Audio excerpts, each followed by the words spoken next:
This review will take a quick look at a homicide that took place in 1949, and pictured on the screen there is Muriel Baldridge. She was the victim of the homicide, and this took place in Floyd County, Kentucky.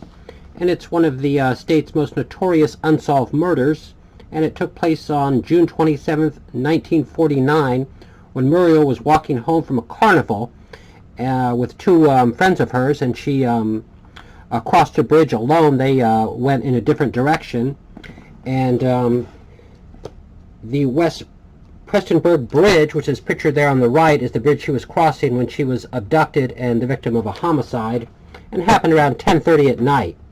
And she lived directly across the street from her the bridge, just a little bit, and people were charged in the crime, but no convictions ever took place. And currently it's kind of a pretty much an unsolved case with no real potential of being solved, and records are missing, and it's one of Kentucky's most mysterious crimes. And the Floyd County Times newspaper there has called the case probably the most bizarre and confusing in the annals of Eastern Kentucky crime. And the case was also covered in 1954 by the True Detective magazine, and there's also a new book about the case. So let me get some information on the screen here. Let me one moment, please. Tonight at 6. One of Kentucky's most notorious unsolved murders. LEX 18 News on special assignment. June 1949. Muriel Baldridge. Every boy wanted to date her, and every girl wanted to be her. A Floyd County cheerleader. Murdered. A lot of people heard screams in the neighborhood. The scene of that crime. Adam Baker uncovers a cold case so bizarre it still has people asking who killed Muriel. LEX 18 News on special assignment tonight at...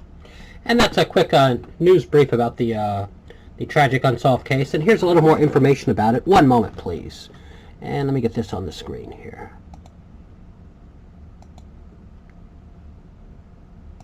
County and the scene of that crime. The bridge itself has been closed for years for safety reasons, but the story about what happened here lives on.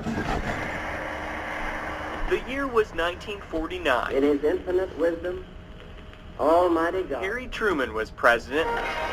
It cost just 46 cents to go to the movies. The women had eyes for Frank Sinatra. New York, New York! And in the small eastern Kentucky town of Prestonsburg, Muriel Baldridge turned 17. Every boy wanted to date her, and every girl wanted to be her. But her young life would also come to a tragic end that year. It's still one of Kentucky's most notorious unsolved murders. In the pages of his new book, Murder in the Mountains, here is a very rare picture. Scott County author Michael Crisp dives deep in the case. For years it dominated the headlines. On the night of June 27, 1949, Muriel and three friends were walking home from a carnival.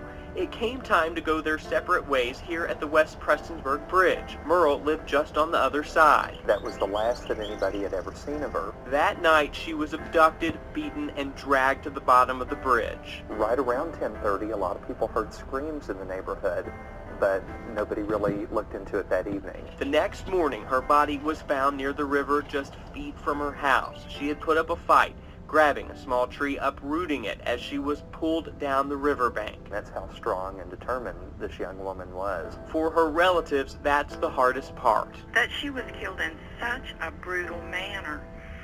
There were 5 fatal wounds to her head. That signaled someone who knew her and perhaps had a grudge against her. First, a carnival worker named Bill Gamble would be charged, but later released after a recanted confession. Then prominent Floyd County Board of Education member Lon Moles would be taken to court, but found innocent by a jury. I would love for it to be solved. It would mean the world to me. So little is left, though. Most of the people are gone. Records are missing, and much of the evidence, like Muriel's dress, was burned by the family. Too painful to keep. Naturally, the whole family was just torn to pieces. But now they go back to that day in 1949, all for the girl who will always be 17. If at least the case can't be solved, Muriel gets to live again through this book. So exactly what will it take to solve this crime? New information, a new tip, something like that. That is for sure. And Kentucky State Police say they are ready should that information surface. Covering the news in Floyd County, Adam Baker, LEX 18 News. And that's the story there. And there's some stuff online about it. There's a Facebook site that deals with it.